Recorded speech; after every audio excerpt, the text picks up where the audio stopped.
All right, I'd like to go ahead and call to order the August 3rd, 2022 Gig Harbor Parks Commission meeting. And we can start with a roll call. Ben Coronado, Parks Commission Chair. Louise Tiemann, Vice Chair. Here. Stephanie Lyle. Here. Georgina Armstrong. Here. Stace Gordon. Here. Les McCallum. Here. And from city staff, we have Public Works Director Jeff Langhelm. Here. And City Clerk Josh Stecker. I'm here. All right. And then if anybody else should join us, we'll recognize them as they do join us. First item of business is the approval of the, do we need a action item for the approval of the agenda, or is it just done? No, you don't need to do that. No. Okay. I was looking to hopefully have an amendment to the agenda, if that's all right, just moving one of the items closer to the top to kind of give us a better idea of the happenings at the city, if that's all right. It was the city administration update, specifically with the Matthew Keogh. Would that be okay to make an amendment to the agenda to move that up to a? Sure, yeah, we can do that. Okay, so I would like to make a motion that we amend tonight's agenda to have the city administration update after the approval of minutes. So action item number, I guess, 2.5. But yeah, we'll go ahead and and is there a second? I second. All right. And all in favor of amending the agenda as motioned? Aye. Aye. Aye. Any opposed? Aye. Okay, so we'll go ahead and do the approval of minutes and then jump into the administration update. I did not personally see any amendments to be made to the minutes. It looked pretty concise. There's a motion to approve the minutes. I would entertain that. I'll make a motion to approve the minutes of July 6, 2022. Sure. And I'll go ahead and second that. All in favor of approving the minutes as written? Aye. Aye. Aye. Any opposed? Okay, minutes approved. So yeah, we'll go ahead and jump into the city administration update with Josh Stecker, if that's all right. Any updates or any information corresponding with that? Yeah, so city administration updates. I don't have a whole lot this meeting. I guess the item that you are most interested in is that our parks manager, Matthew Keogh, has left the city. He's taken a new job with Penn Met Parks, and his last day was last Friday. So he's not here for this meeting. I know he wishes he could, because he put in quite a bit of work in the work plan that we're going to discuss. But he has left the city and moved on to Penn Met Parks. So. And that was a role vacated by our previous parks manager. I believe so. I think that's true. Nicole Jones Vogel was in that position for a little bit, and then she left Penn Met, and then Matt moved on. So, is that concerning? Is there a reason for concern for this? Not that I'm aware of. No, I think that's Matt just found a position that works for him, has better challenge for him, better fit for him, and he's moved on to that. So, okay. We do have an announcement out. I think it's out now for the parks manager. I don't know if it's been posted yet or not. Jeff, do you know? I talked to Desiree this afternoon, and she said she will probably get it posted tomorrow. Okay. I'm a bit concerned. I know that Matthew came in, he was highly touted. Everyone was so excited. He had a lot of expertise in parks. I know that we've had some concerns about Article 5. I don't know if that played into it at all, because I think it diminished his role quite a bit. We didn't have access to him. He didn't have access to us. And I think the Parks Commission is a big part of his job. I'm just wondering how this plays out with a new parks manager. Obviously we need someone with Matthew's kind of expertise. And I just think that the position has been somewhat downgraded, that's all. It just felt that way to me, having been on the commission the same number of months that Matthew was parks manager, and it definitely changed.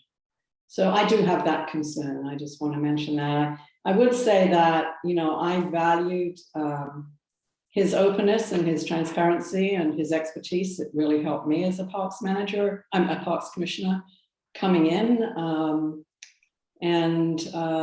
I really learned a lot from him about parks planning and parks policies, and, you know, and the government's position on their parks properties. And I really valued that. And I hope we get someone with that kind of background to replace him. I think it's very important for us. And if we can open this up with Article 5 to get more guidance from our parks manager, I would be all for that. Thank you. Thanks for sharing. Okay. And nothing else on your end then, Josh? Just other city administration updates, the C-Click Fix program, we're getting our orientation on that tomorrow. So that should roll out pretty quickly after that. That's the program that will allow anyone from the public, our citizens, to just jump online onto our app to let the city know what issues there are in parks or really anywhere in the city. And that'll really streamline our process for addressing that. So that's going to be a major focus for me and Tiffany, the assistant city clerk, and we're going to get that set up and running as soon as we can and start getting the word out on that. So How is that going to work? Is it like pinpoint the address, or they just put in like a certain feature, or they're somewhere, or? yeah, it's gonna, well, so say for example, you want to report a pothole on a street, you can put into the app, you know, the approximate address of the street cross sections where it's at, and that the app will automatically generate like a pin notification on a map. So if anybody's coming into a map to see where the reports of incidents are, they'll see a pin in that location and they can click on it and see, oh, there's a pothole here that someone's reported. So it'll be very intuitive and very very streamlined for people to report. It won't take a lot of learning or digging for people to be able to use this. I'm hoping. Josh, say again what the name of it is? It's called C-Click Fix. Okay. Yeah, it's SEE, like yeah, SEE. see it? Okay. It's if you want to report a concern with Pierce County, that's they're already using the same program. So it's already in use by Pierce County and really just a lot of other jurisdictions. It's kind of the industry standard for this. There's some other types of programs that do the same thing, but C-Click Fix is great because it's actually owned by the same company that runs our website for us. And it also integrates with Cartograph, which is what our Public Works Department uses for its tasking and tracking. So it's just kind of, it's a no-brainer fit for us. And I think it's going to really help. I guess I don't want to get too far ahead of ourselves, but this kind of relates to some of the stuff in the work program, specifically item number 1 with the community input and user experience. It does, yeah. Is this going to be something where like information's cataloged at all, or, you know, in like locations or? Yeah, everything will be tracked and publicly available, unless there are some things that we have to designate as being, you know, confidential that can't be shared. Off the top of my head, I don't know what those would be, but there's maybe that potential for that type of stuff. But really, it's going to be very publicly out there. So if anyone reports a claim or an incident or a concern, then pretty much anybody else will be able to log in and see what's been reported. So if you see a same pothole somebody else saw, you can go in there and report it, but the system will probably just automatically tell you somebody else has reported this, and you'll see it, and you can see what action staff is taking on it as a follow-up. So. Oh, nice. It'll have like a where it's at, the status type field. Yep. Awesome. That's yeah, awesome. Hopefully for the September meeting, we'll have it all up and running, and I can just give you guys a test drive through it and show you what it looks like. Are you able to sort it by the parks?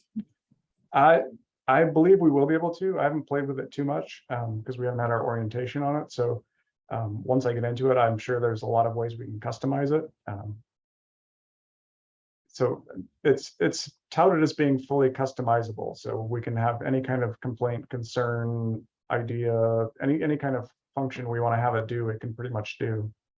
And then the other side of this program that comes with it is it also comes with its own designated City of Gig Harbor app. So you'll be able to go to the App Store on, the iPhone or Android phone, and you can actually search for City of Gig Harbor as an app, and it will pop up with this app that's specifically branded and designated for the city, and it will just be kind of a clone of our website with the SeeClick fix built into it. So we're excited to get that rolled out too, because I think a lot of people have been asking for that.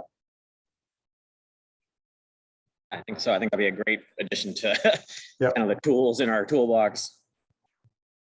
Yeah, so I'll be sure to email the Parks Commission when we get that up and running, so you can see what it looks like. And then hopefully at the next meeting, we'll be in a place where I can actually show it to you online and show you how it works, and maybe show you the back end and what I see and what data we're collecting. Great. Look forward to that, Josh. That's fantastic. Anything else before we move on to the next item? I think that's all I had for you today. Okay. Do you have any follow-up questions for Josh? Are we good? Oh, he's gonna shake off. Okay. Move on to item number 3, public comment. It looked like we had a couple attendees in the audience today. So if you would like to take the opportunity to provide any public comment, now would be the opportunity to do that. We try to limit people to 3 minutes. If you could just raise your hand and state your name and address for the record, and then I'll start the timer, and feel free to go ahead and give 3 minutes of public comment if you would like. Now would be the time.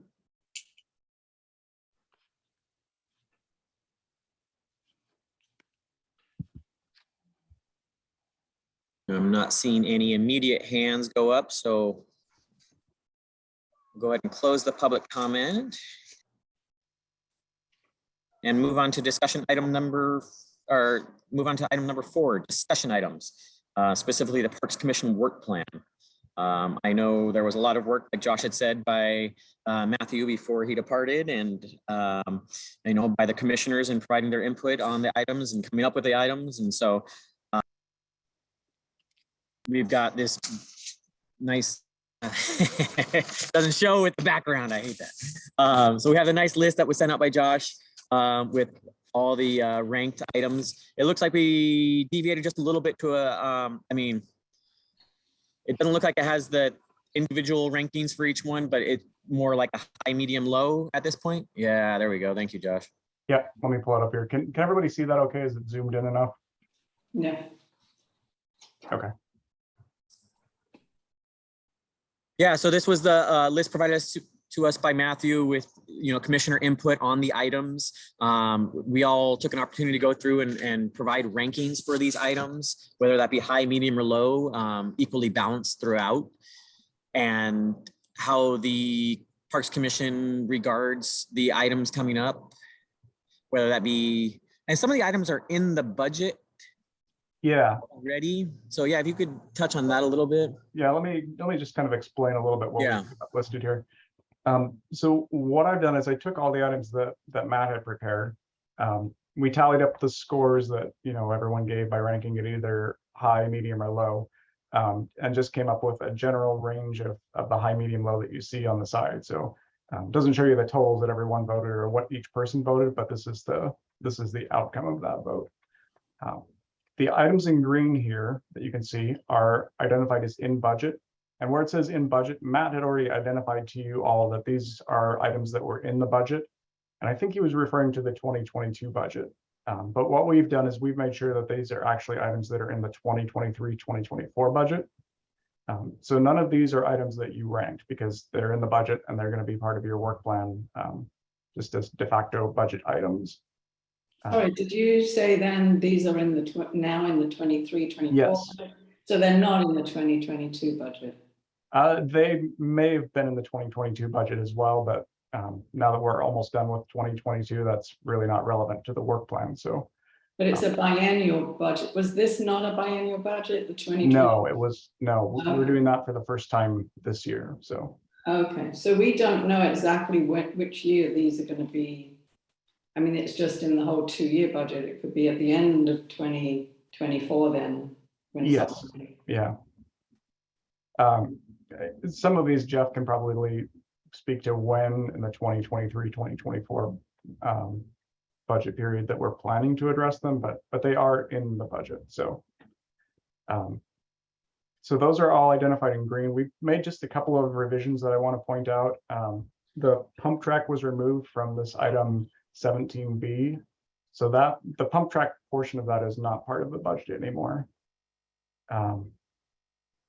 And then these two items at the end, J and K, the Wilkinson Farm Park visioning and the Wilkinson Barns stabilization. I think those were in the 2022 budget, but they're not proposed to be in the 2023-2024 budget. Josh, do you know why that is? That's a good question for Jeff. Okay, Yeah, actually, those last two items in the 2022 budget were identified to be completed in 2023 and 2024. So I think that's where originally the in-budget status came from. But those two items were moved out because of simple priorities. We just didn't see being able to complete everything we had identified in 2023-24. So we looked at that and said, what could be moved out? And so the stabilization was something where we have stabilized it, and really the scope of stabilization is actually to rehabilitate the barn. It's more than just stabilization, because the operations crew has done a good job of keeping it up right now. We've looked at obtaining grants for this barn, and every time we go to look at grant applications, they look at the barn and they say, it's doing fine. It's not going to rank well at all because it's not about ready to fall down. So unfortunately, we've kept it up in decent enough shape where it's not about ready to fall down, therefore not very strong candidate for a grant. So, and then the master farm park visioning is something that we think we need to complete, but before we do any of the stabilization work, we need to get that visioning. So what we're hoping for is to just have the visioning completed in 2025 and then look for stabilization or rehabilitation in 2026. And we don't have the all these projects outlined in a plan yet for a capital plan, but we will be doing that soon. And as part of the presentation, staff will be making to council as part of the 23-24 budget process. Later in October, you'll see that all of these projects will be outlined by year. I have a question, not on that so much, but on the Harbour Hill open space. So first, I never knew why it was on there. It didn't seem to make sense to me. But now I'd like to know why it was on there and now it's not on there. So. The Harbour Hill open space is private property, and that's a private development, so it's not Right. Parks Commission or Parks related, and it should never have been on the list. So Okay, got it. I didn't think it should have, but I was wondering about it. Yeah. Okay, so just I think those are the only changes we made to the items that you didn't rank. Those are the items that are, the items that we've identified as budgeted. Kind of what I'd like to do is, for this discussion, I think the idea here is to come away from this meeting to give Jeff an idea of what the Parks Commission values and prioritizes that is not included in the budget, but maybe a budgetary item. So to that end, I've highlighted some items in blue here. These are things that have been discussed as work plan items. These items in blue are items that I think probably need to be included in the budget, where there would be some kind of cost associated with them. So we need to let council know ahead of time that these are things that we want to have in the budget to be worked on. So at this point, the goal is for the Parks Commission to make known to Jeff what you would like to see in the budget that isn't already in there. And just to clarify the budget process, on October 1st, the mayor provides a complete preliminary budget to council, and that will include all of the items in it that the mayor feels are things that the city will be working on. So the goal here is to try to figure out which other things need to be added to that. But in this instance, this is just a recommendation to staff on what you'd like to see, and it's really kind of up to the mayor and Jeff to go through, what staffing capabilities they have, what time capabilities, and decide what can really fit into the budget. So So that's kind of what I'd like to come away from this meeting with, not necessarily having a complete work plan, but just making sure that Jeff has a really good idea of what you guys prioritize, so that we can have it come out in the budget before we finish the work plan. Does that make sense? Is that clear enough?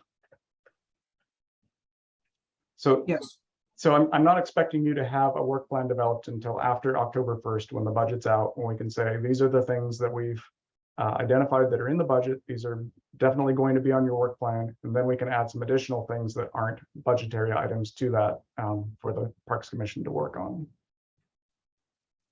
Okay, so so what- just to recap, so everything in the green is already in the budget, and so there's a good Yeah. chance that may show up in our work plan somewhere. Yeah. 2023, 2024. And what you're looking for right now is additional input on items that we sought as a priority, most likely the high items, possibly Yeah. medium items. Yeah. I have a question. So you decided that some of these areas would be blue and that they therefore should be in the budget. But that leaves out some other areas that are actually ranked high. And it includes some areas that are ranked low. So how Yes. does that come about? So the areas that are white, those are items that I think you can add to your work plan after the budget, because they're not going to be affected by the budget. They're just things that we can work on, with your time or with staff time, that we can just add on to the work plan as additional things to do. We don't really need to make sure that there's funding for them. They don't need funding, in other words. Yeah. Okay. So having said that, I think what I'd like to do is just go through each of these blue items and just kind of discuss them, and maybe Jeff can give some insight onto them as to why maybe they should or should not be in the budget, and maybe you can talk about why they're important to you or maybe not so important. So with that, Ben, if you're all right, I can just walk through these, or if you want to, okay. So number 5 is one that I've highlighted in blue. It's the ADA planning for parks. It's evaluate and improve ADA access and establish goals and evaluate progress. For our ADA planning, I think typically we rely on consultants and outside services to make sure that we're developing ADA compliant programming. So that's why I've kind of identified this as a budgetary item that we need to call out in the budget, something to work on. Number 6 is the natural conservation protections, open space acquisition and management, coordinate across city plans for natural conservation and open space management. I've highlighted this one as blue because anytime you're opening city plans for revision and coordination, then you're talking about typically hiring a consultant to manage that plan, rewriting and editing. And typically, anytime that we're going to update a plan, we at least acknowledge it in the budget, saying, we're going to update our comp plan or we're going to update our pros plan. So those are usually called out in the budget. Develop a conservation strategy, number 6A. Per the pros plan, identify priorities and processes to guide the city's land conservation interests. I'm not sure if this would be an official plan that the city adopts, but I think to undertake conservation, we'd have to have some kind of budgetary item that says, council's reserving this amount of money for conservation interests. How is that handled currently? Because I feel like there's conservation efforts and there's not an account for that or a fund for that. Yeah, Jeff can probably, well, maybe Jeff can speak to this too, but we basically at this point, we've got a few conservation properties that we're looking at, and we're just bringing those on as opportunity arises at this point, and then looking for funding there. So they weren't planned or anticipated in the budget, but they're opportunities that have come up. And I council- recall that there was some money set aside for potential acquisitions, not specifically identified. Wasn't there money for that? Well, council has something they call the strategic reserve. And they do use that often to take advantage of some opportunities like this, where they have some properties that might be able to be acquired, but officially not budgeted. Okay. So I think for this item, I think we would probably want to see something in the budget that says that staff is going to develop an actual conservation plan. Commit to staff time or bring on a consultant to have some kind of an official plan for how it wants to approach future conservation. That's not currently in the budget. I'm not sure if that's something that we'd want to pursue or not, but that's why that's highlighted in blue. And then the same goes for developing an open space management plan. So we're looking at having a budget item that says we're going to develop this specific plan. And it's not something that we've had in the budget before. Number 7 is coordination of an environmental protection, enhancement, sustainability efforts in parks. This one, support efforts for urban forestry management, natural creek protection, and wildlife corridors, including daylighting and culvert removals. I think this kind of ties in a little bit to the urban forestry management plan that community development is undertaking, which I kind of anticipate that you'll be involved in that at some point along the way, but it's really a community development and planning type project. So this may kind of already be in the budget, but And I'll just add to that. So one of the things that we're working on in Public Works is prioritizing culvert removal and replacement to focus on which streams need to be would have the most benefit in the immediate or in the near future. So we are working with planning on that, but that's something that we do hope to accomplish in the next budget, is to prioritize which culverts get removed. And that's all funded through stormwater. And that's based on ecological benefit, environmental benefits. Yes. I have a question, because I would imagine that there are kind of statewide standards for open space management and conservation planning. Is that something that would be just a reference? Like, I mean, for example, when we do historic preservation, it's the Secretary of the Interior standards that we have to abide by. But I'm just assuming that there is something like that for open space management and conservation. And in what way does that get, is it basically having the city adapt what's already out there, or take that and shape it for its own purposes? Well, I don't think I can speak to that intelligently, because I don't know. I think that's something where one reason why our parks manager position also often has a planning background is because they might have that knowledge, but I'm not aware of it. Okay. Thanks, Jeff.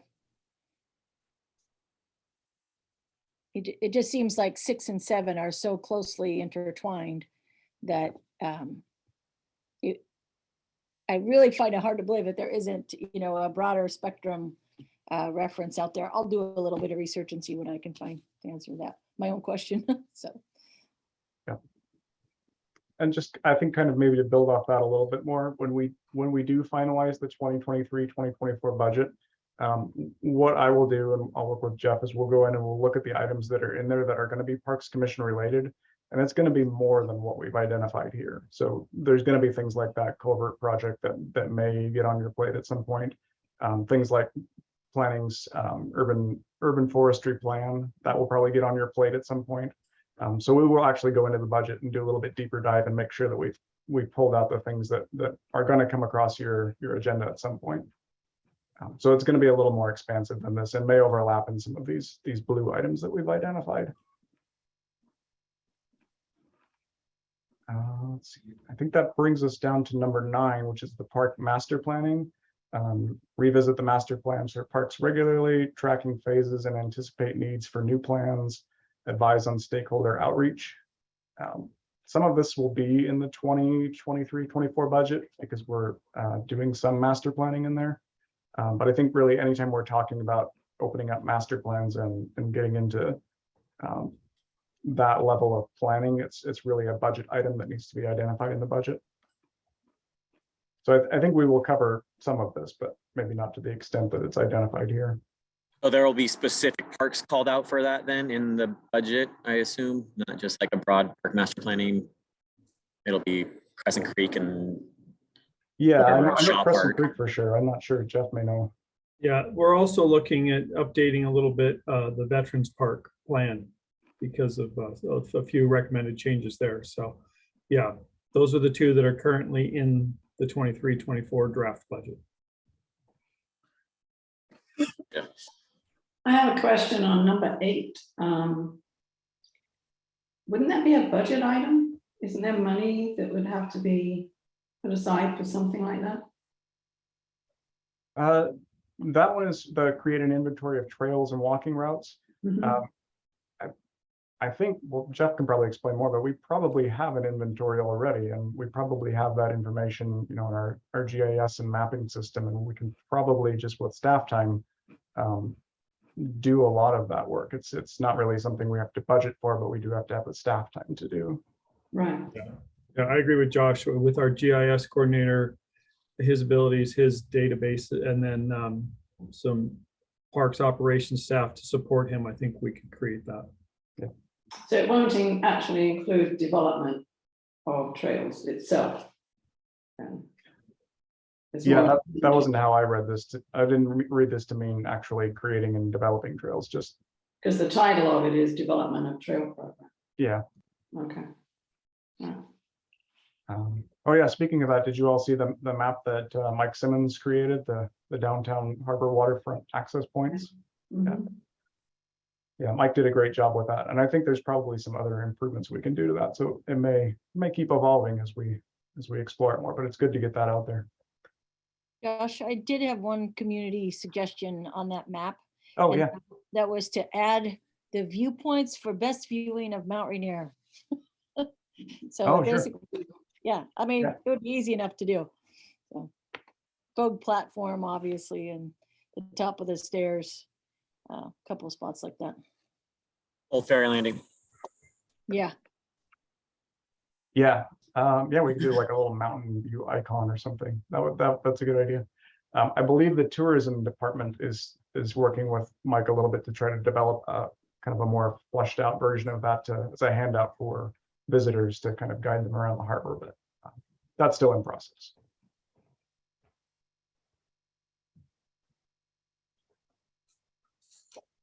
All right, if we just move down along the list of the blue items, number 10, historic structure preservation to include programming. This one kind of will be in the budget. I know one of council's in their strategic plan, one of the things they've identified is they want to have a historic preservation committee to maybe take on some of this. So this should be a budgeted objective somewhere. I don't know that it's necessarily in the budget yet, but I think it will show up there somewhere. So I think council envisions having a separate committee to take on historic preservation, which may or may not overlap with Parks Commission. But I think we'll see how that one plays out. Number 14, promotion of parks facilities. Ensure there's a complete inventory of existing parks facilities for optimal public access. That part we can probably do. QR code and maps at sites. Then we're getting into signage and improvements, which may or may not need to be called out in the budget. It kind of depends on the scope of how big this is. If it's just putting up a few signs that are helpful in strategic places, that's probably something the parks operations can do. But if it's more of a citywide coordinated thing, then we probably might want to identify that in the budget. Which I think ties into number B, the development of the sign program. That's probably something we'd want to have in the budget, is something we're going to spend staff time and money on. Can you elaborate a little more on that? Is that signage, like park signage? Is like safety signage? Is Well, I'm not sure where this idea came from. I kind of read it as being having some kind of a coordinated signage system that ties our parks together. Some kind of signage consistency beyond what we have already. So I'm not sure what the intent of this one was. Remember, our former Parks Commissioner, now City Council member, was very, very interested in the bike signage for Cushman Trail. So if I was guessing where that came from, that's where I would guess. Yeah. I know we had also discussed about different types of signage, whether it was park identification, wayfinding, interpretive. So it probably is an evolution of recognizing different types of signage associated with parks and facilities and, understanding the difference between those and then figuring out what's the best strategy for incorporating all those kinds of signs. So you don't just have a great mishmash. And it was in the pros plan. Yeah. Yes. So I think if we're going to undertake a big signage project like that it probably should be in the budget. If we're just talking about putting a couple signs on the Cushman Trail about, rules or, a couple of wayfinding signs, that's probably something that we'll have in our operations budget anyway. So that's why that's highlighted in blue. Number 15, Old Burnham Properties feasibility and long use plan visioning. So again, we're talking about a visioning or a feasibility study, which would be something we want to have in the budget.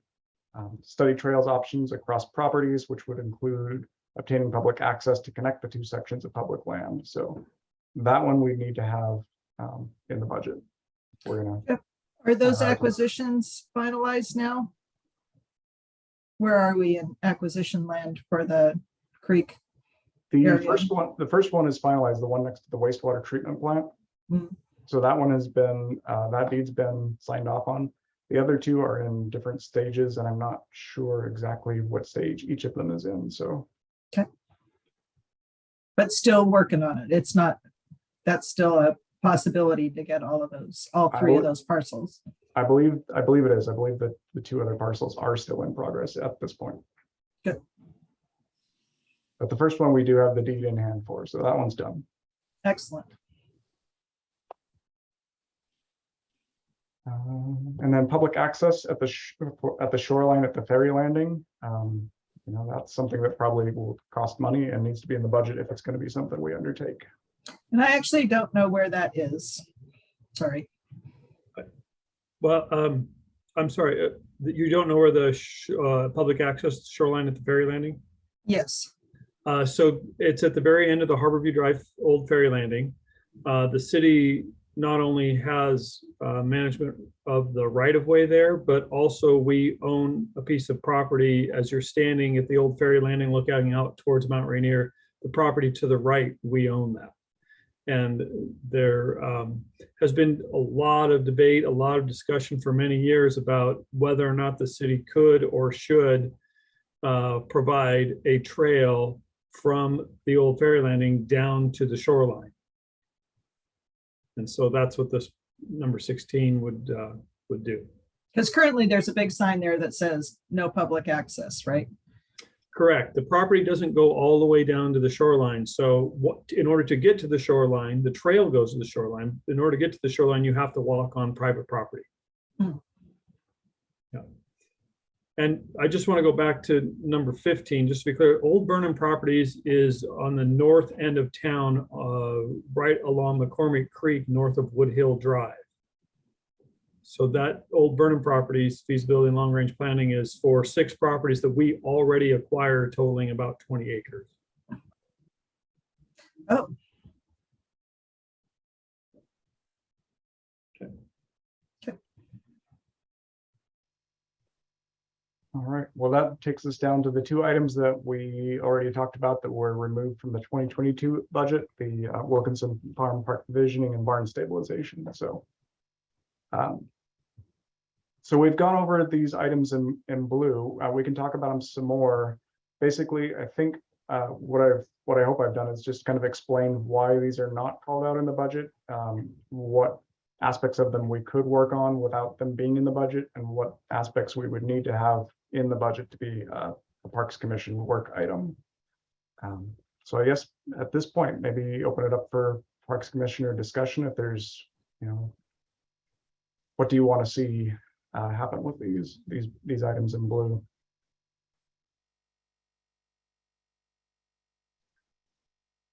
Well, several of them are interconnected, right? Even the public access to the beach and the trail options and the having a the consultant help us with wildlife corridors and sort of the general overall, where do we need to acquire so that we have continuous control of parkland and access. Those are, to me, those are all related and build on each other. Is that true? Well, maybe Jeff can speak to that one too. I think they do seem to be connected to me. Planning, parks planning and property access isn't really my specialty though. Yes, so they are related. It could be, and because especially the is it number 9? And then there was one related to, I'm trying to flip through this also. Yeah, the number 6. That, Yeah, 6. yeah. So yeah, there's a lot of relation to that, and it's like an extension of a more detailed aspect of the PROS plan to move those forward. But again, it's great that there is interest in this. There's a lot of green already on here, and for the staffing levels that we have, just to bring on a consultant, even though you bring on a consultant and you say, well, that's just money you spend, it's not staff time. We do spend quite a bit of time managing consultants. And so I could see adding 1 or so of these to the budget, but to add much more is going to be limited by staff availability. So. That's current staffing levels, not 2 years from now staffing levels. Right, and the staffing levels that we are requesting in the budget are minimal additional for public works in general. Gotcha, that makes sense, okay. I have a question on number 9. That seems very general, and I see that it's going to be on the budget. We've ranked it low. We'll be involved in the Crescent Creek Park master plan. And originally Shore Park had a master plan, but suddenly that doesn't seem to show up now. So how do you, what exactly do you think would be done for park master planning, which is very general, that it should be a budgeted item? Well, I think that my opinion is that that would be individual parks have their master plans added. I know, like you said, Georgina, that you've got Crescent Creek Park in there. We're talking about a little bit of modifications of Veterans Park. There's also Blue. There was the Wilkinson Park. So I think that that's just an extension, continuation of master planning efforts for parks. But I think I see that as individual master plans, not one grand master plan for all of parks. So you're saying, okay, so is that a redundancy then? I mean, we've got Crescent Creek Park on here for master planning.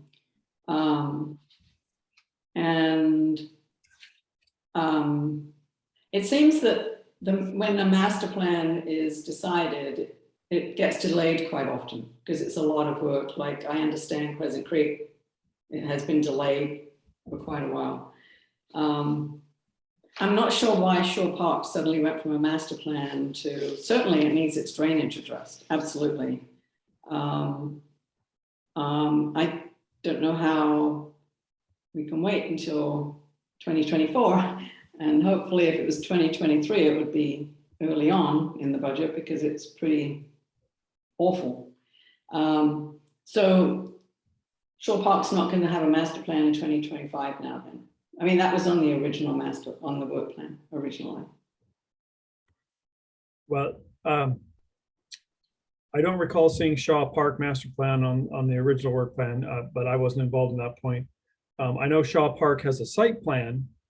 I'm not aware of an existing master plan for Shaw Park itself. No, it's not an existing one. It was okay. Way back, it was on the work plan as being a master plan for 2025. So Okay. That's off now. Is that right? Well, it's not in the 2023-24 budget. No, so 2025, we haven't reached yet. Okay. We haven't reached it, yeah. So I'll say in item 17 of the work plan items, that's actual projects that are moving forward under the capital project plan. And so it may seem a little redundant that you have specific visioning and master planning listed under 17, but those are actual projects that are moving forward. Whereas I see for number 9, it's just a generic statement and goal to be able to take park master plans and keep those on a task list to proceed with individual park master plans. So I think it's being done, accomplished under 17, but it's being reminded individually under number 9.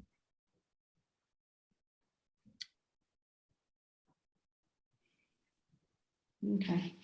I guess number 4 and number 16. You had them both in. Yeah, that's perfect. I guess just consistency issues between our rankings and the redundancy between the two items, and how one is a budget item, one's not a budget item.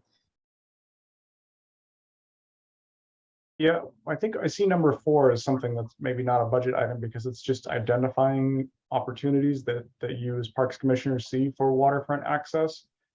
It's not necessarily committing the city to do a study or a plan. It's just, you talking as a group about ideas that you have for shoreline access. Whereas number 16, that's actually developing a plan that will cost money in a capital project, most likely that would cost money to actually undergo that specific project.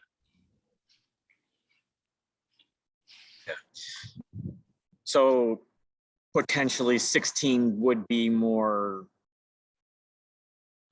like further along in like a development process, as opposed to number 4, which is still like investigatory, I guess. And versus 16 is already called out a specific location. That's kind of how I'm reading it. Okay, that makes sense. It seems odd that we would rank it that high, but 16 low.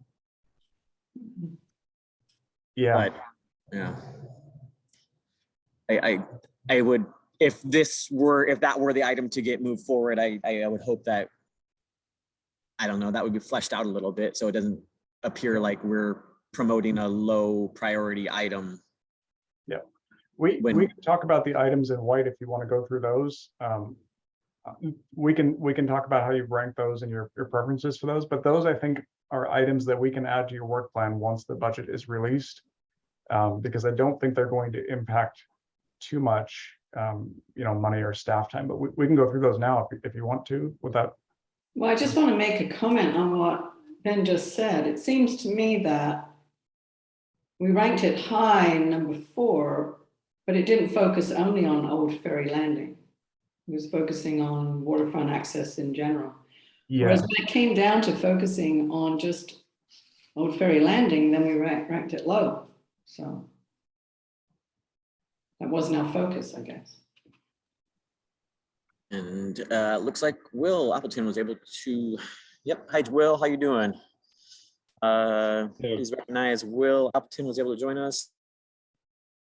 Yep. Good. Thank you. Just I guess a comment. My thought is that the shoreline access for recreation item number 4 is really to look broadly for other opportunities. And there is clearly one kind of bird in the hand, that being the old ferry landing, which is kind of a specific, it would fold into that, but it's more, I guess I see those two as being quite separate, different in a sense. One is saying, do you want to spend the money to actually make the trail? You can do that at any time. Or do you want to broadly look across the city for opportunities for other access, acquisitions that would provide access of some nature? And then my question is, so what we're looking for here with respect to the blue is what the commissioners would like to see potentially added to the budget.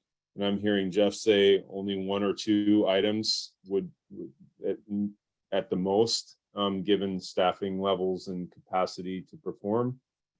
So that's really that's what we're after here, Joshua, is of the blue, if we could push one or two forward, what would they be? Yeah, it's just making a recommendation to Jeff on what your priorities are, so that he knows, so that when he has his conversations with the city administrator and the mayor, that they can sort out what they have money and time for to include in there. So I wouldn't say it's a guarantee if you pick one or two that they're going to get in there, but I think it's important for the mayor and city administrator to know what are your priorities, so that when they present the budget, it really tries to capture what you want to see in there. So last thought, and then I'll pipe down here. I guess I would be strongly in favor of adding number 6. I think that would be probably my priority. If we were to push one forward.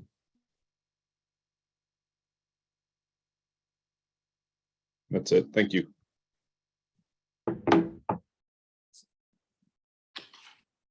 Yeah, so number 6 is ranked high by the majority of the commission. I think as far as that would look in the budget, it would just be maybe identifying the plans that we would need to modify to include something like this in it. I don't know, it's probably a discussion we need to have with community development and the city administrator to see what that would look like as a budgeted item.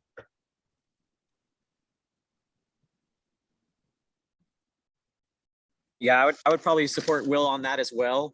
Honestly, 6 or 7, with 7 already having 2 in budget items and the base of 7 being ranked high, it seems like that would work well in coordination with the other things that are already in the budget. But 6, kind of runs hand in hand with that one as well, and also ranked very high. So I would recommend either 6 or 7. I agree. Me too.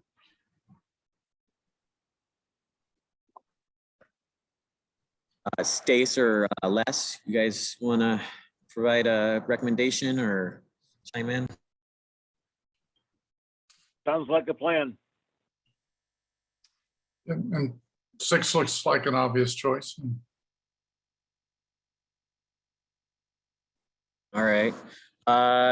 Yeah, so I mean, should we just go ahead and go with 6, seeing as 7 is kind of already in the budget? The urban forestry program is underway, it sounded like. And the culverts prioritization list is coming, it sounded like was what Jeff said. So I think if our effort was to be spent wisely, I think 6 makes a lot of sense.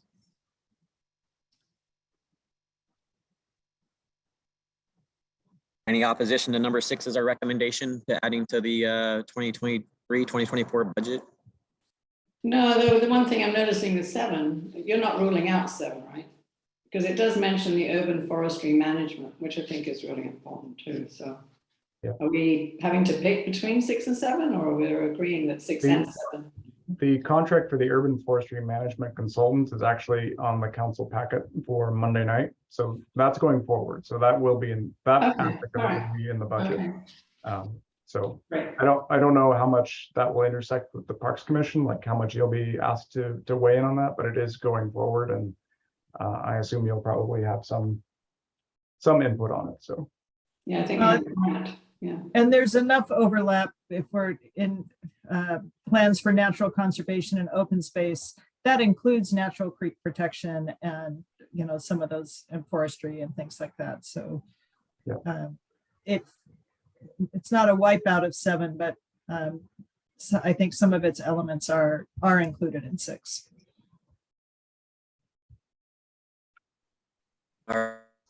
Any further discussion, or it sounds like 6 is kind of where we're landing on? Well, and Yeah. do we get 2, Jeff, or is 6 such a big one that it kind of sucks up all the leftover money? If there is leftover money. Let me say this. I mean, as Josh was saying, for number 7, urban forestry, that portion of number 7 is proceeding. We're also looking at prioritizing culverts and their removal, depending on benefits to salmon. So 7 is moving forward in a limited amount. And so I think that you could probably keep that off of your priority list, and a lot of it would still get done. And as far as 6 goes, I think that if you were to put that one on, we wouldn't be able to complete all of it, but we'd be able to definitely complete a good portion of it. And is that It is, including well- 6A and 6B? I'm not sure how this was assembled, but I mean, they have they have 3 different rankings, one for each. It would touch on A and B. I don't know how far we could go with A and B. Mhm.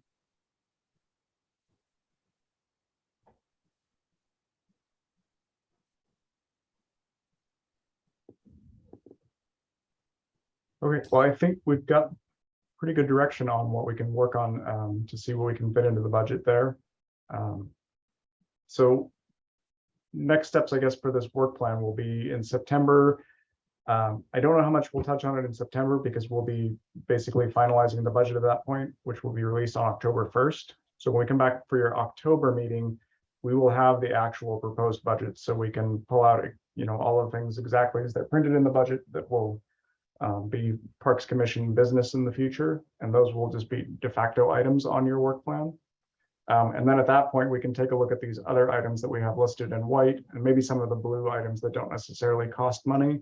And we can just add those as a supplement to your work plan saying, council's identified in the budget that the Parks Commission will be helping us with these projects. And in addition, the Parks Commission would like to take on some of these other objectives. So at the October meeting, I think we can finalize that and get it all tied up and get it before council for approval. Josh, I have another question about the items in green. So Yeah. they say they are in the budget. I'm looking specifically at 17C, the Crescent Creek visioning. And some of these things, it seem like they've been on the plan or in the budget for numerous years and have not actually happened.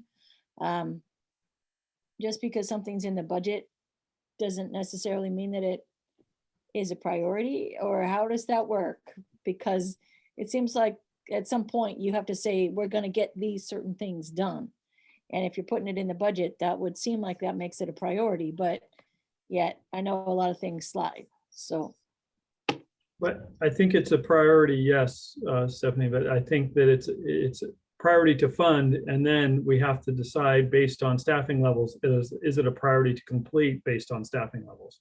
okay. You see that in many of our capital budgets for many years. There is funding available for more than what we are able to accomplish. And I know council is trying to address that by adding more positions. But for example, council added as of January 1st of 2022, an associate engineer position so that we could continue to grow our capital project list. But we haven't been able to fill that position.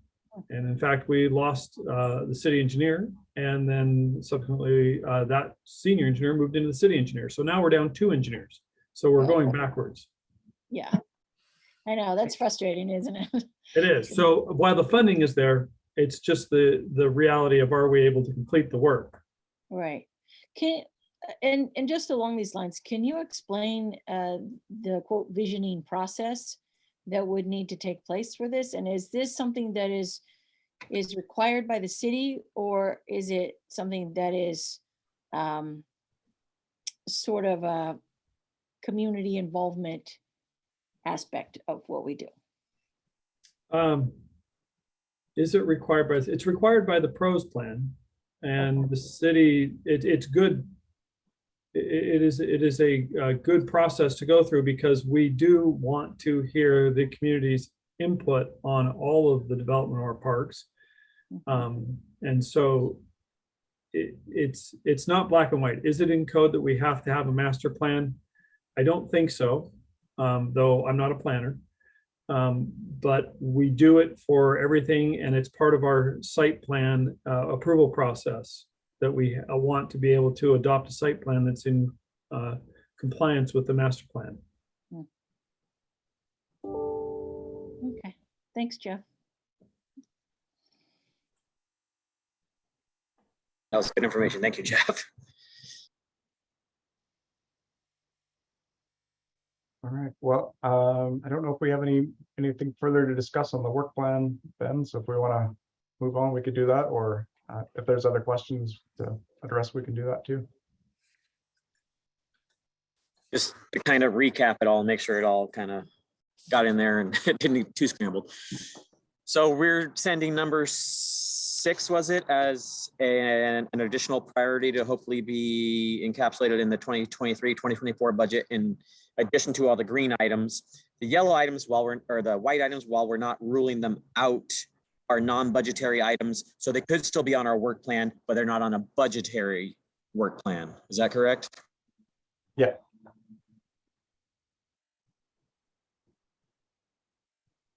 And I have one more question. For the things that are in the budget, has council already prioritized those themselves for which they want to get done most importantly?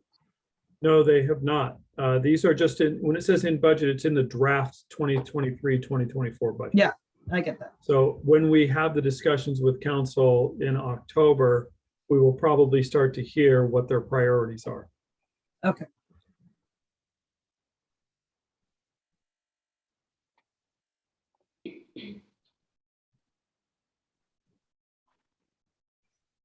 All right, thanks. I think that was pretty productive. It's like, oh man, the list is so long. Can we choose more? Yeah, it just goes to show, it's like, man, there's a lot of things still out there that, we all would like to see get done. And, the reality we're facing right now is that there's not enough hours in the week or people in the world. So, yeah, we'll go ahead and move on. If anybody else has any follow-ups, feel free to reach out to Josh and we'll relay the message to the necessary person. But now question, Josh, are we able to reach out to our council members individually and, provide them, it's like, hey, Crescent Creek Visioning is still there. Can you help make that a priority, or is that stepping out of Article 5?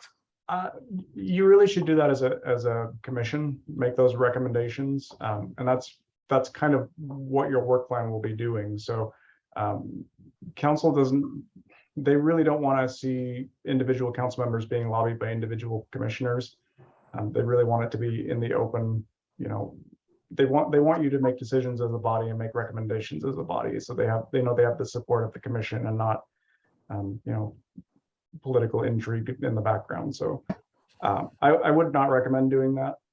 But if there are things that you feel strongly about, this meeting is your platform to get that out there so that we can let them know. So okay. Cool. Great, thank you.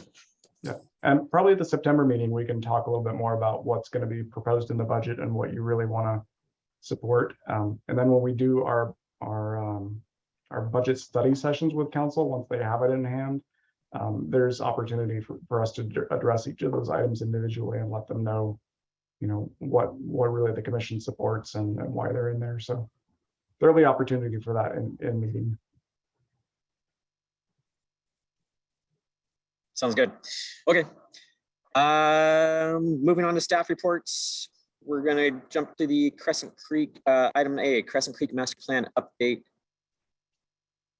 with Jeff Langham, Public Works Director.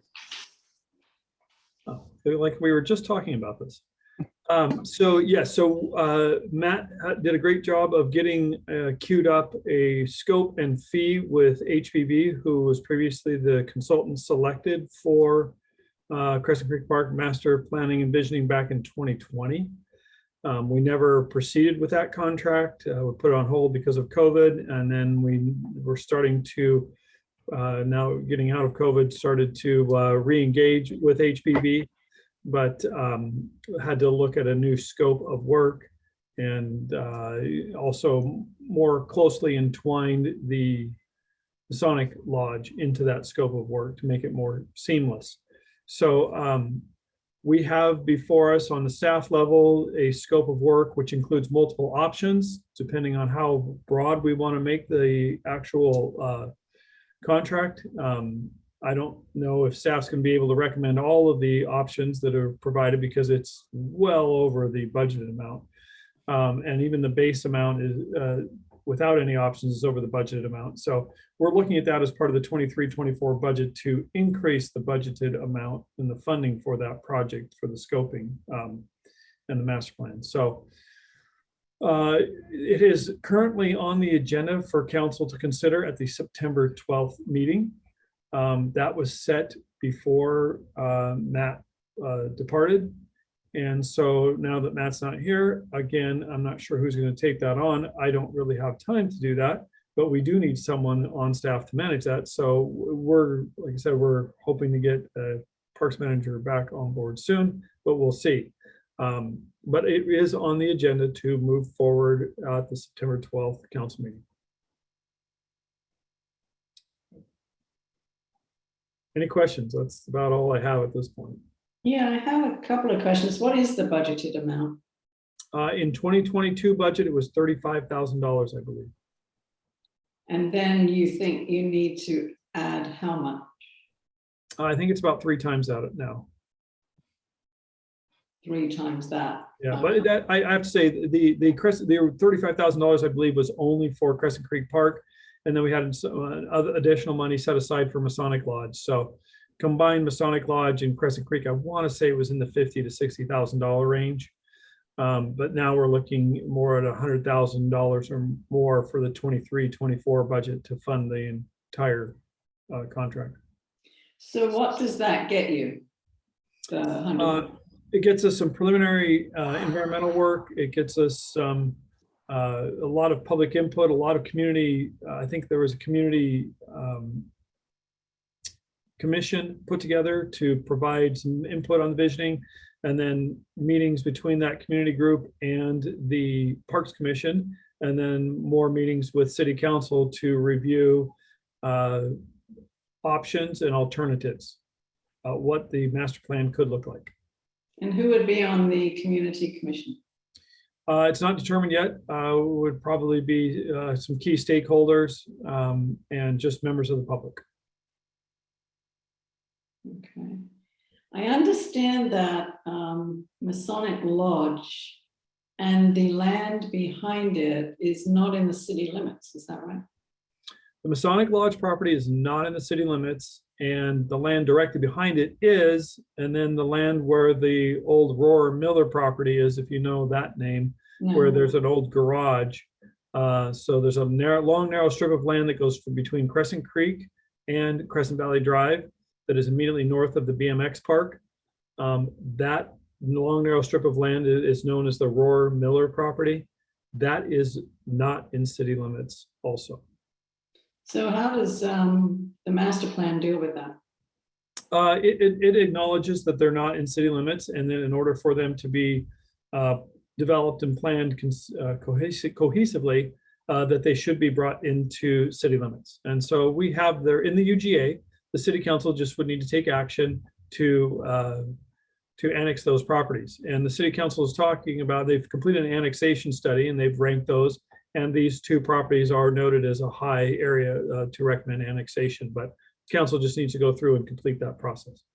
So how much do you anticipate the whole, like once you get the plan, how much would you anticipate the whole thing costing? If we were to develop the entire plan, Yeah, do the master plan. So now you have the whole plan. Yeah, to just complete the master plan, you're saying? yeah. It's going to be, my guess right now, it's going to be just north of $100,000, maybe 140. So that's 100 plus the 100 for the preparation of the, or the initial, the contract, the preparation of the environment. No, that's all the same. I mean, Oh. that's the master plan itself. It's the public input, it's the community outreach, it's the development of the plan, the writing of the plan, drafting, and then final adoption by council. Okay, so I guess I'm talking about the development of the plan so that, you get to the point where, hey, it's done, it's a new park. Yeah, well. What kind of money is that? Well, we can never, well, we don't typically develop a park all at once because it is so expensive. Look at Veterans Park, we're developing that in 3 different phases. And so if you were to ask how much would it cost to develop all of the items in the Crescent Creek master plan, depends on really what the decision is made on the Masonic Lodge.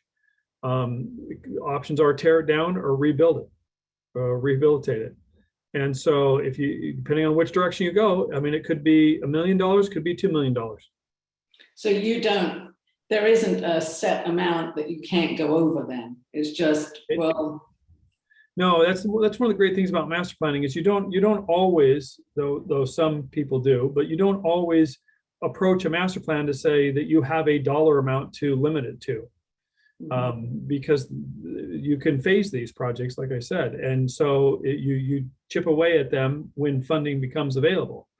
So we typically don't approach a master plan to say that you're going to only do things in a master plan that have a total construction cost limit of X dollars.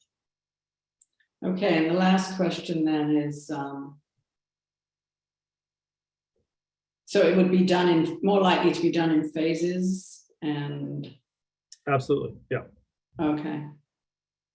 Okay, all right. I cannot think of one park that we have constructed in my tenure here that was ever completed in one foul swoop. Okay. No wonder it takes so long. It costs a lot of money. I mean, look at Ansich Waterfront Park. Amen. 3 phases and it's gonna be well north of $12 million. Wow, okay. All right, thanks. So, and that's going before council, but you said the additional budget request? Yeah, They're well, not- what we're doing is we're requesting additional funding, but we're giving council options. Like I said, there's a base amount for the scope and then there's additional additive scope items, tasks. And so we're right now, it's on the council's September 12th agenda. Okay. So is that realistic to think that the consultant might be online by this year, or is that probably pushing back to the beginning of next year or spring? It depends, honestly, it's going to depend likely on if we are able to fill that park manager position. Gotcha. Okay.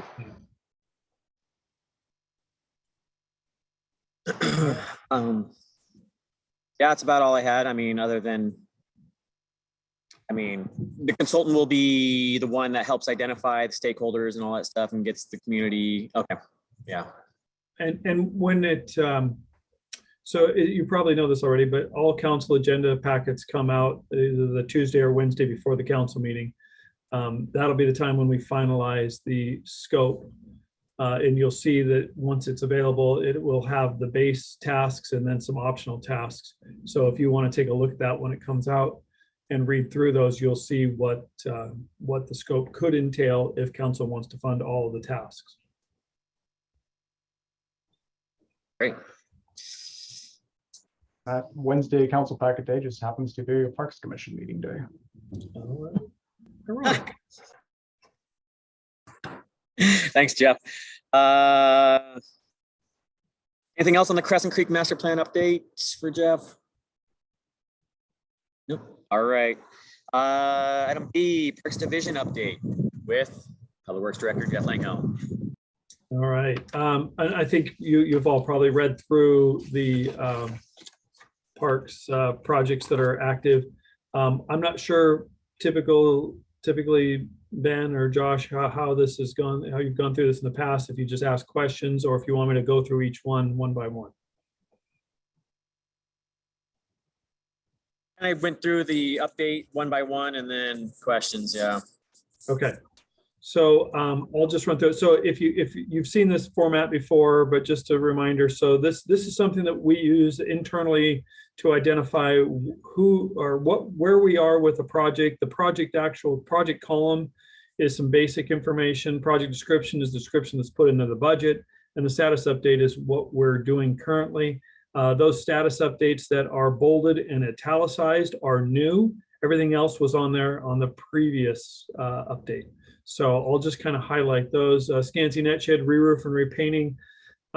We are at 90% plans and specs, but as part of that, we received a structural report for the Scanty Net Shed, and it did not look good. We've been having discussion with council, and essentially the structural report says that the Scanty Net Shed will not support live snow loads that are of any size and or of any great seismic event.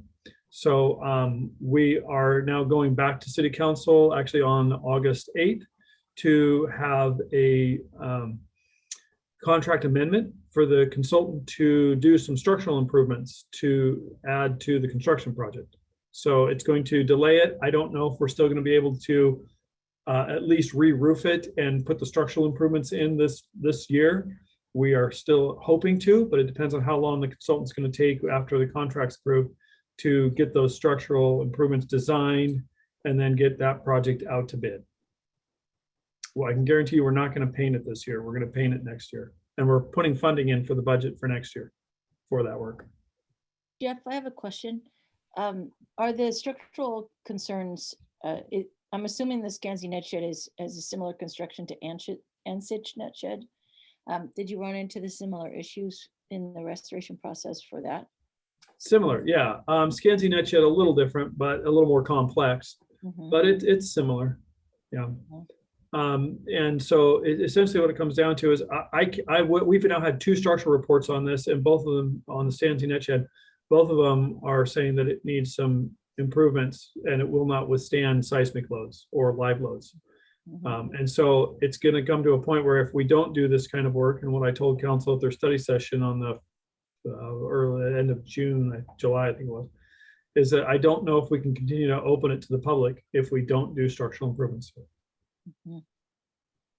Yeah, and I think that's a pretty critical.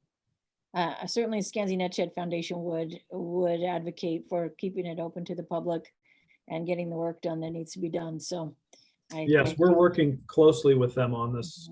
Yeah, I'm sure there's a lot of support for that.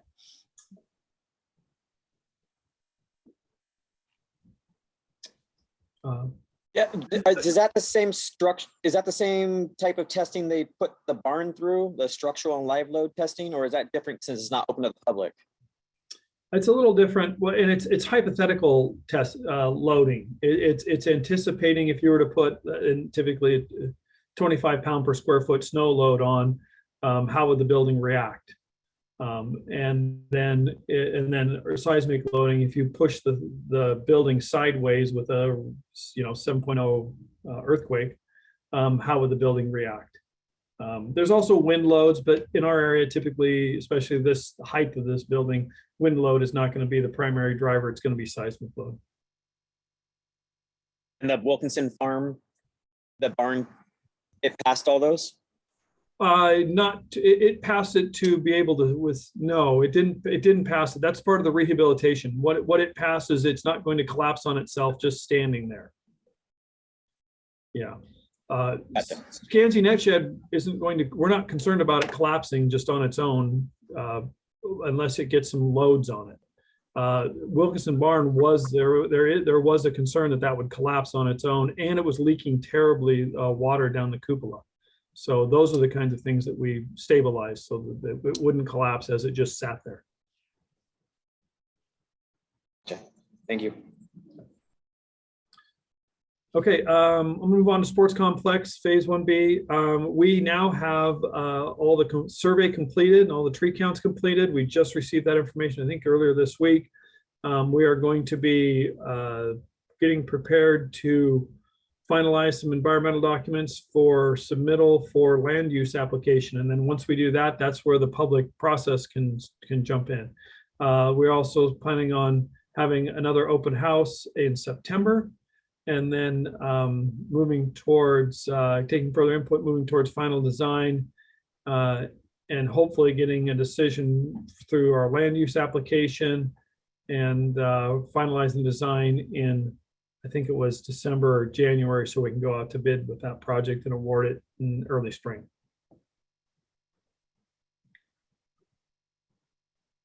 Okay, next is community paddlers dock. That one's still on our list because we're adding a security fence to that. And the contractor has to remove a little bit more sediment underneath the float that is right underneath the gangway. If you go down there on extreme low tide, like a -1 or lower, you'll see that there's still some sediment that's keeping the floats are bottoming out on. And we built that structure so it wouldn't do that, but there was a little more sediment there than we anticipated. So the contractor has to get back in there and do that work. And then we'll add that security fence, and we're getting that fabricated right now, and hopefully will be installed later this fall. And where is the security fence going? It's going between the, well, if you know where Lucas Landing is, it's the float system directly to the east of Yes. Community Paddler Dock. Yep. So previously, the float that was there before it was Community Paddlers Dock was the Jerkovich family float. Mhm. That was only 6 feet wide. Our new float system is a little over 7 feet wide, and we moved it about a foot closer to Lucas Landing. But also, the Jerkovich float system was locked. It had a security gate at the top, and the public couldn't get down there. Well, now the general public can get down to the Community Paddlers Dock. It's now a foot closer, and you can fairly over. easily hop over. And so you can get from a public dock to a private secured dock by just Mhm. jumping a few feet across the water. And so we're going to extend the same fencing that is around the gate at that separates Community Paddlers Dock from the Jerkovich float system. We're going to extend that around the corner and come up toward the shore. That seems like a fine idea. Yep. Okay, Austin Estuary honoring symbol. Can I back you up real quick? Sorry. Oh, yeah. Is there any other security issues that we've run into so far since the opening of that? Like, are the gate issues coming to fruition? Like people leaving the gate open or anything, or the doors open or anything like that? No, we're not seeing that. We've had a couple issues. The Canoe and Kayak Race Team has notified us of some internal issues, but we're working through those. And we found out that the brass keypad that you access the boat storage building is corroded, and we're replacing that with an all stainless one. So, just those kinds of things. But no, other than that, we're doing okay. Awesome. Austin Estuary honoring symbol. Our crew has that up at the shop. They're putting a mounting plate on it. The foundation is complete. We still have some landscaping to do, but we're going to wait until it's the artwork is in place. We're right now planning on having that artwork stood in place in about a week or so. The artist is going to come and then finalize the assembly of the artwork. And we're working with the Puyallup tribe to schedule an unveiling date later in August. Fantastic. What a lot of work that's been. It has, absolutely. Okay, let's see. On the next page, commercial fishing home port float design. We're getting ready to have an amendment to present to the city council for expanding the contract. There were some revisions that were added to the scope of work. Specifically, we now have 50 amp and 30 amp power for all commercial fishing vessels instead of just 30 amp. So that's costing us significantly more in electrical design, and then some mitigation. We're having to do more mitigation than we thought. And so the consultant has to do more environmental work to identify where that mitigation is going to go. So that's going to be moving forward, I think, at the September 12th meeting also. But other than that, design's moving forward. We have comments on the 60% design. We'll hope to have 90% design later this fall, and then be ready to go. Hopefully, if we can get all the permitting from U.S. Army Corps and Department of Fish and Wildlife and City of Gig Harbor, we can have this project out to bid in February or March and be ready for construction July 15th of 2023. Jeff, are those plans available anywhere? We don't have them posted online, no. Okay, are they available to the park commissioners? Josh could provide those to you, I think. Yeah, I mean, there's a lot of technical plans in there. I don't think most of you want to see, but we can provide it to you. We provided to the fishermen already, and we've provided to the council. So, yeah. Is it significant more? Yeah. Sorry, Stephanie, I didn't hear that. Oh, I just said, I think that seeing those plans would be interesting. I've seen early renditions, but nothing of the most recent versions. So that's been a project I've been following for a while. So I'm curious to see where that's going. Okay. Ben, you had a question? Yeah, is it significant more mitigation or minimal? Minimal. Yeah. Okay. And what we found is that beach nourishment is an allowed mitigation for overwater coverage. And so we're looking at enhancing beach shorelines along city parks along the Gig Harbor waterfront. That's good news, right? Because wasn't that a big Yeah. issue, is we were running out of land to mitigate? Well, and the ratios. I mean, the U.S. Army Corps' National Marine Fisheries, also their mitigation calculator made it so that for every new square foot of overwater coverage, I think we're having to mitigate 5 or 6 square feet. So it wasn't a 1-to-1 ratio. All right. Okay, lastly on this list, Edinboat Park Brick House remodel, getting very close to getting certificate of occupancy on that because the Harborview Stinson project is almost done. Just some minor work this week, maybe a little bit into next week.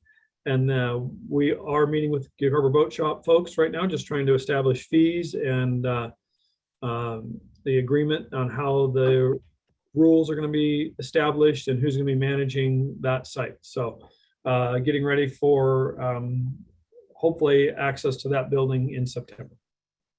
The new concrete work and all that's around it looks great. Good. You know, Yeah. and, every little bit more, it's looking better and better. yeah. Great. Okay, that's all I had for park updates. I was just gonna say on the new landscaping is getting trampled already because of where people park and they're taking their kayaks down to the shoreline, but so probably we'll have to deal with that at some point.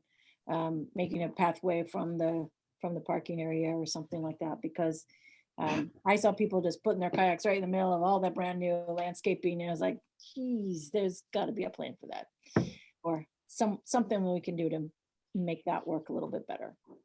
Yeah, there was supposed to be a concrete path, I thought, from where the parallel parking is over to the sidewalk, but I'll have to look that up. That would make sense, yeah. Yeah, I also have a question about the landscape design along, I know there's a lot of restrictions associated with landscape work near water. But it's a really interesting thing to see so much understory plants being planted in full sun open areas and then just dying. And I don't know what the regulations are associated with the landscape planning, but it seems like we're setting ourselves up for lack of success in that case, when there's all these sort of very native plants being planted, but they're not really intended to be in full sun. I mean, we faced that here at the museum too and had to mitigate that a bit. So I would just like a little background on that if that's even possible. Yeah, the shoreline management program identifies that within, I think it's 35 or 25 feet of the shoreline, we have to be planted. We can't plant grass in that. We have to plant native plants.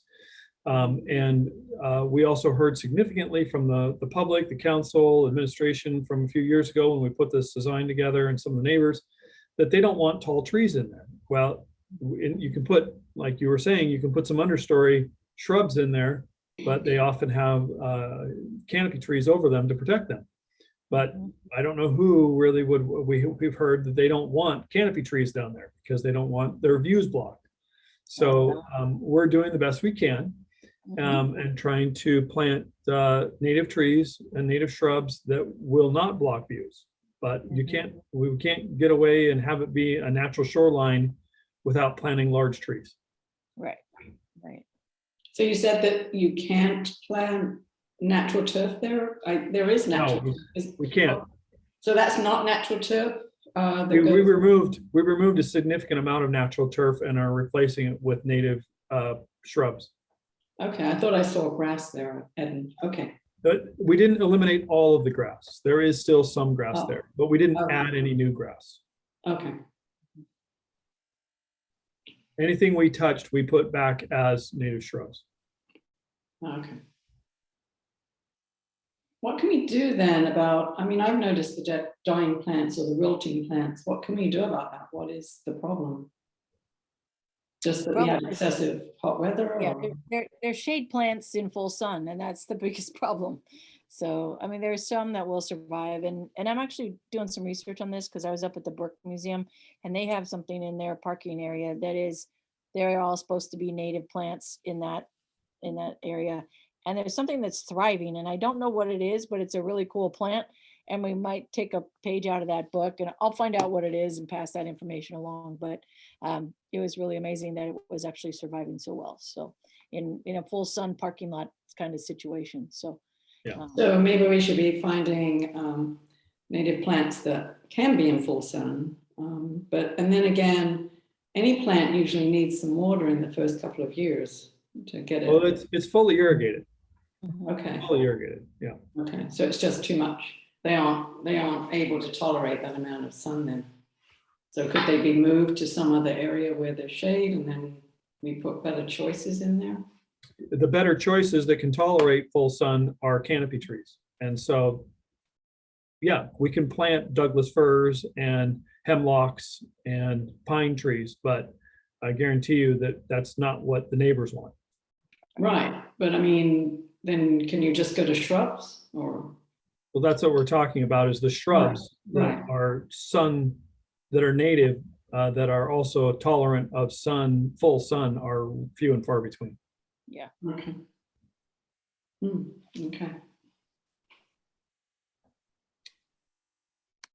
Okay. Great. Yep. Anything else for Jeff? All right, Jeff, thank you so much. Appreciate it. Moving on to commissioner reports and comments. Georgina, did you have another meeting? Yes, we did. Actually, we've had two in this past month, but actually this is the last month that we will have presentations. So, or last month rather. So this month we will, there's going to be a draft written for presentation to the council in September. So, Nice. so I do have some. Okay. On July 13th, there was a transportation and land use presentation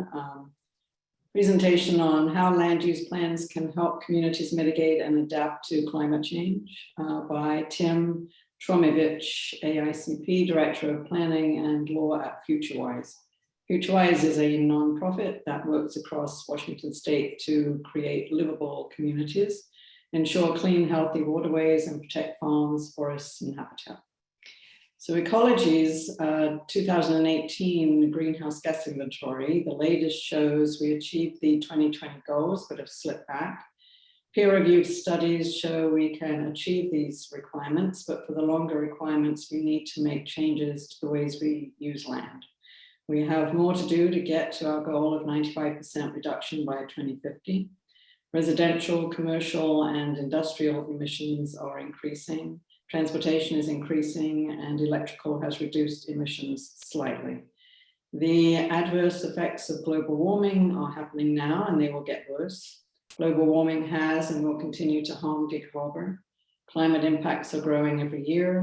By mid-century, Washington will be warmer than the hottest year of the 20th century. Warming sea level rise and ocean acidification are expected to stress Washington coastal communities and fisheries. Transportation, water, wastewater, and energy systems will face increasing climate-related hazards.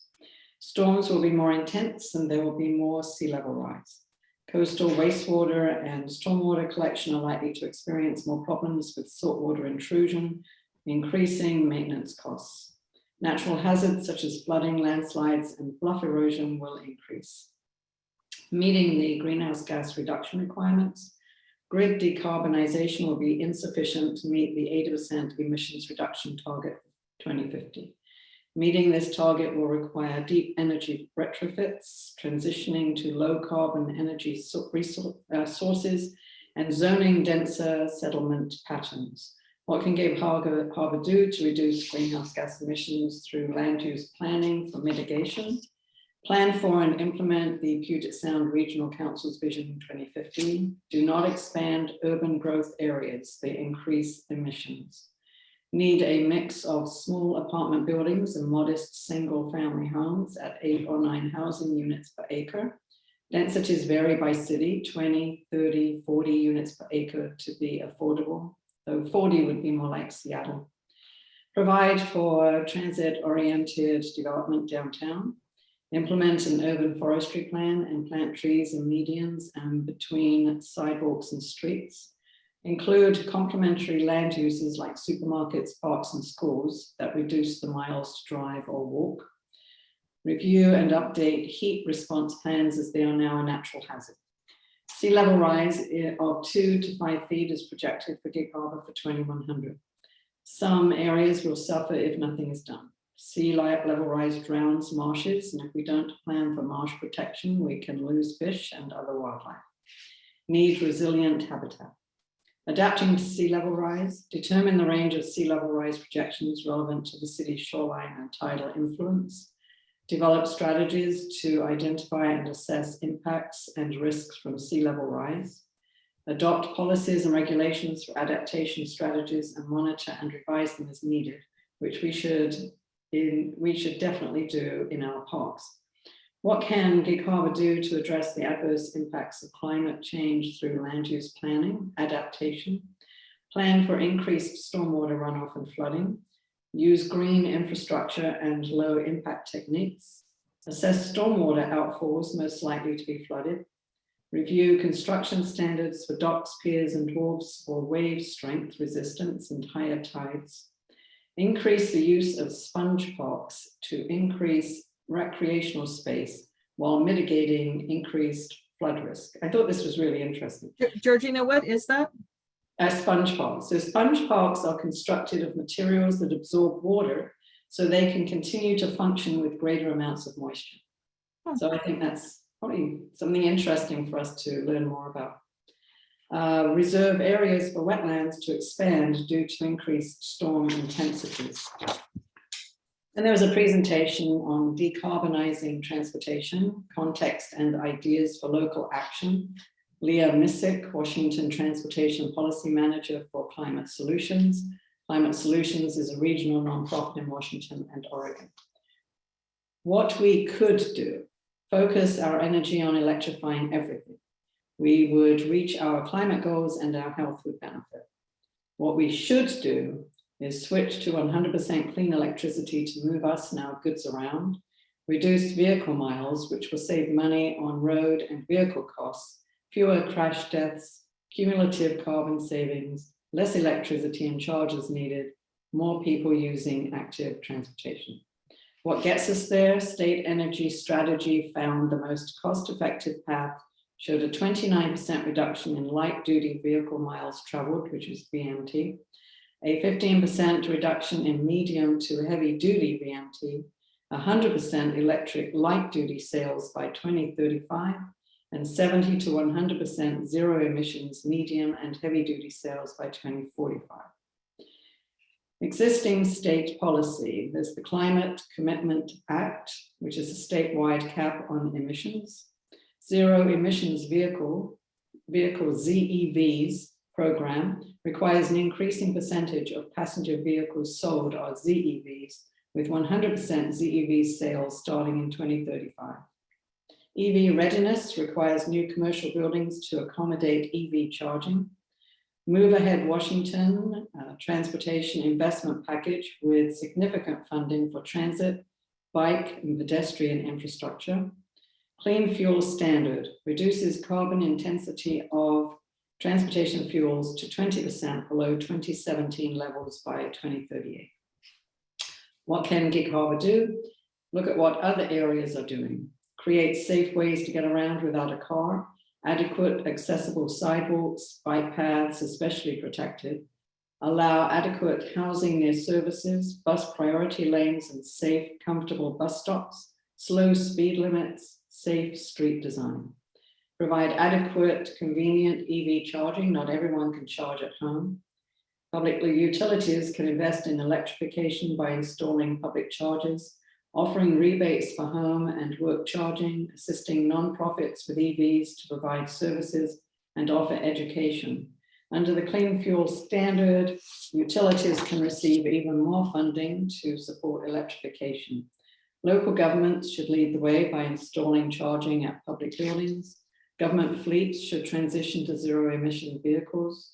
Prioritize clean fleets for government contracts. Offer pilot projects and demonstrations. What creative ideas do you have for clean transportation? Local governments can include key clean transportation asks to the state government in their legislative agenda. On July 27th, at the last meeting we had, Roxy Robles, Gig Harbor Senior Planner and Chair of the CCC PAC, announced that Gig Harbor was awarded an early action grant to complete the comprehensive plan amendment process and a climate action plan for next year. Presentation by Sarah Fox, manager of the Climate Model Element Project for the Department of Commerce Growth Management Services on the topic Climate Program Review. The grant received by Gig Harbor is from the Department of Commerce, and these grants are intended to strengthen the ability of communities to plan for climate action. The creation of a model climate element began in 2021 and has two sub-elements, a mitigation sub-element and a resilience sub-element. The program has 2 years to complete the project. 6 state agencies are involved, as well as tribes, FEMA, and others. The program will help cities develop comprehensive plan updates and help them prepare for better potential regulations. The mitigation sub-element will reduce or prevent greenhouse gases, identify actions to reduce greenhouse gases, and reduce miles traveled. One of the main objectives is to provide 3 strategies for communities, one of which is choosing measures to adopt in a Communities Growth Management Act comprehensive plan that have been proven to reduce greenhouse gas emissions, or VMT. Among the goals and policies is evaluating technical effectiveness to reduce greenhouse gases, and also to identify and maximize social, economic, and environmental co-benefits. The resilience sub-element will address a city's ability to prepare for and adapt to changing conditions and to withstand and recover rapidly from disruptions. They will develop planning guidance by identifying and addressing natural hazards, bridges and roads, as well as environmental areas. Use the University of Washington's Climate Impacts Group data to analyze climate impacts, as well as that group's new online tool. There will eventually be a requirement for cities to have hazard mitigation in their comprehensive plans. The Department of Commerce has a smart sheet tool consisting of policies that support 22 goals within 12 categories and policies assessed for nexus for putting into a comprehensive plan. The 12 categories include areas such as health, emergency management, waste management, water resources, transportation, buildings, public involvement, and communication. 70% of cities overall have one type of housing. Most communities should be looking at rezoning to offer housing to all groups. If we continue to build on the fringes, it's more difficult to provide services. An example was given that in California, they have mandated that no more single-family residences will be allowed. So I wanted to check in on that law because I thought that was pretty interesting. The law passed in January 2022. California Senate Bill 9 will enable homeowners to either turn their single-family home into a duplex or subdivide their residential lot and build a fourplex. California Senate Bill 10 permits local governments to change their zoning laws, allowing denser developments near job opportunities and public transportation. And I know that's what Portland has done now for the entire city, is to change its zoning. So they only have one zoning category now for the whole city. Presentation by Kyla Wilson, Pierce County and Public Works Department Sustainability Coordinator on Waste Management. Trash and wastewater are being recycled into materials and yard waste into compost. When solid waste is anaerobic without air, it releases methane, which is the primary contributor to the formation of ground level ozone, a hazardous air pollutant and greenhouse gas, exposure to which causes 1 million premature deaths every year. Methane is also a powerful greenhouse gas. Over a 20-year period, it is 80 times more potent at warming than carbon dioxide, which stays in the atmosphere longer, about 100 years. Carbon dioxide emissions are released in the process of recycling. Solid waste accounts for 3% of greenhouse gas emissions and 1% from wastewater.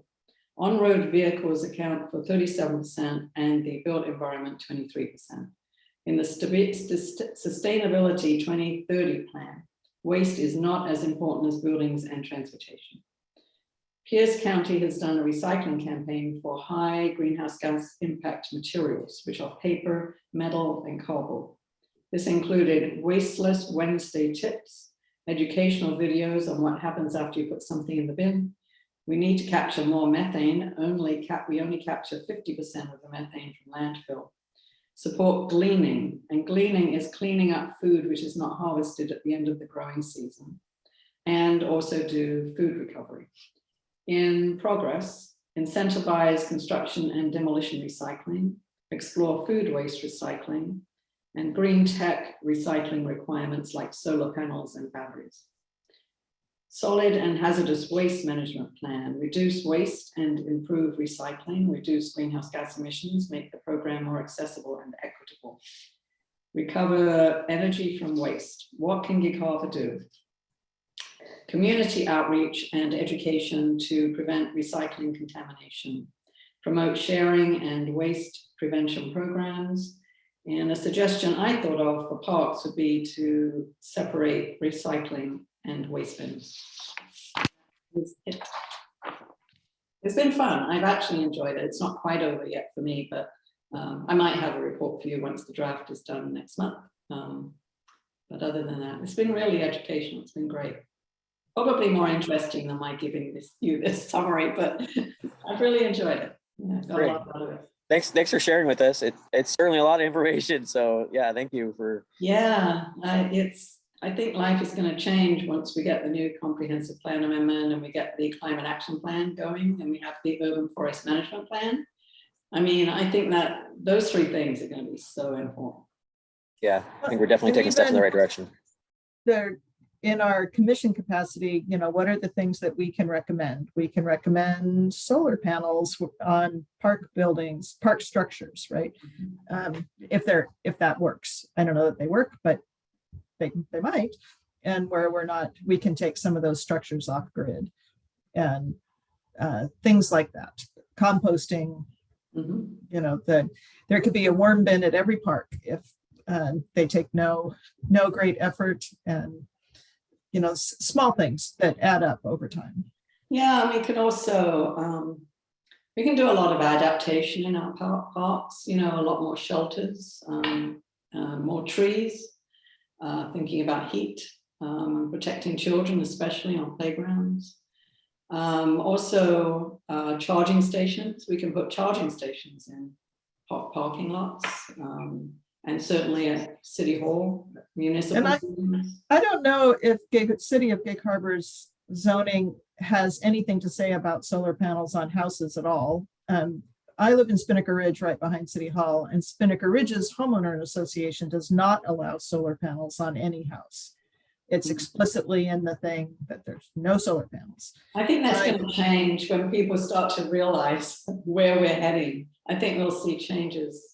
Well, and when they wrote that 30 something years ago in 1987, right, solar panels didn't look the same as they look now either. So they're much smaller, much more lower profile. They just are different. They can match your roof, all the things. But I do think, and I'm on the committee for metro parks as well, for sustainability initiatives that can roll out through the parks, and I'm happy to share those in both directions. Well, I think, in California, people actually start to brag now that they have solar on their roof. So, once you deal with climate change, especially wildfires, it kind of changes your perspective a little bit about what you should be doing. It's a real lesson, not one that we want to learn from in that way, but right. Sometimes it's just thrown at you. And so people are, you see tons, it's so common now. I think the more it becomes common to the eye, the more people will say, okay, we should do it. And plus they save a lot of money doing it. And our utility bills are going to get more expensive. And so. I've seen a plethora of electric bicycles this last month in Gig Harbor, and wow, what a boon to, mobility, for people getting around. It really opens up a lot of transportation opportunities for people who didn't have that choice before.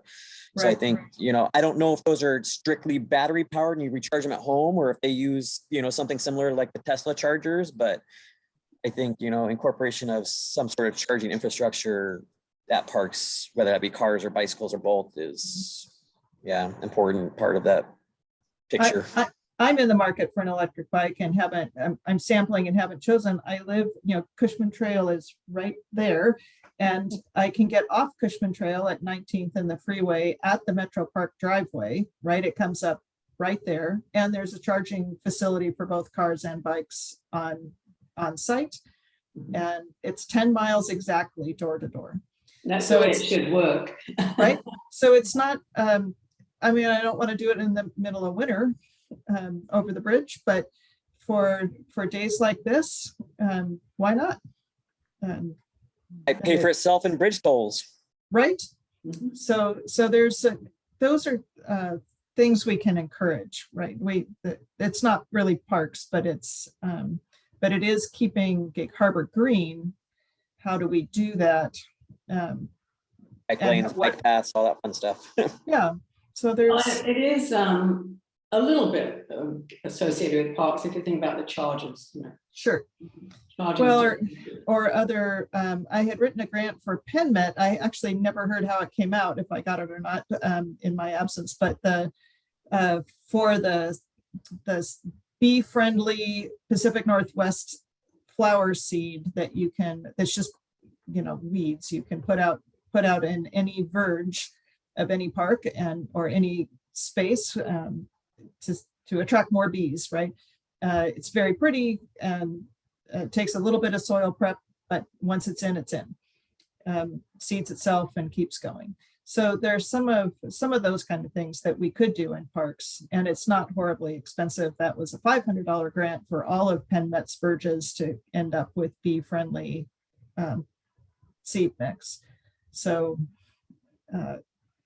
little things go a long way. Save a few bees, prevent a little methane. It's all good, right? Yeah, Wilkinson has been doing that with bees. They have these bee tunnels. Yeah, the Tons of bee them, yeah. nests. Right, Yep.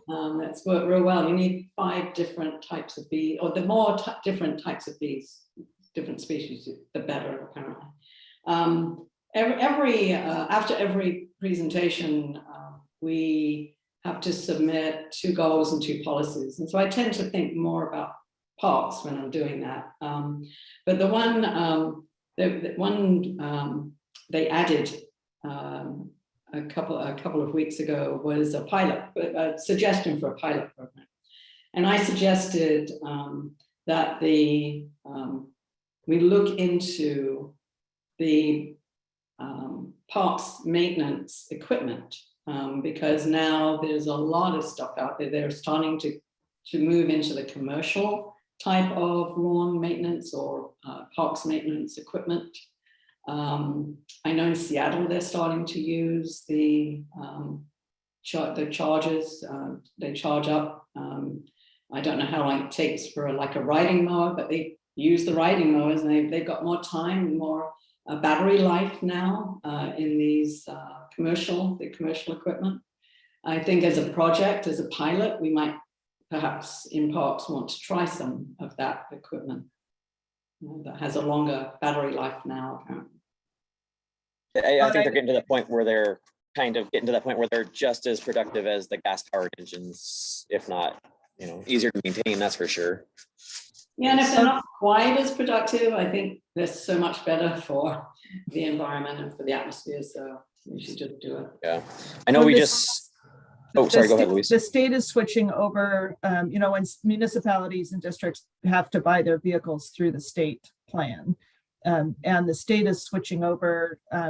You can now order both electric or gas vehicles. And I think in 2025, it will be electric only for like pickup trucks and things of that nature. So the state purchasing is moving that direction. That said, the vehicles that we're about to order in September this September will arrive in April of 2024. Mhm. So we have a solid 18-month delay for obtaining, and that I don't know if it would have been shorter if we'd ordered gas vehicles instead of electric, but that's the wait. So you can make that decision and spend your money in 2022 and hope that you are contributing to the environment in 2024. Yeah, that is the problem. Yeah. All right. I know we did get away from glyphosate, which is a nasty one in our park. So I think that was 2 or 3 years ago. I think Jenny, Councilmember Jenny Wook helped kind of spur that. So that was nice to get that chemical out of our parks. That's the one that's in Roundup and all that fun stuff. Yep. Yeah. Any other comments, reports? I think right about our deadline. Josh popped back in. He's our timer. All right, I move that we adjourn this meeting. Next meeting is September 7th. Back in school. Is there a second? I'll second. All right, all in favor? Aye. All right, adjourned. All right, Thanks, everybody. Thank you. Aye. Bye. thank you. Bye. Bye. Thank you. Josh.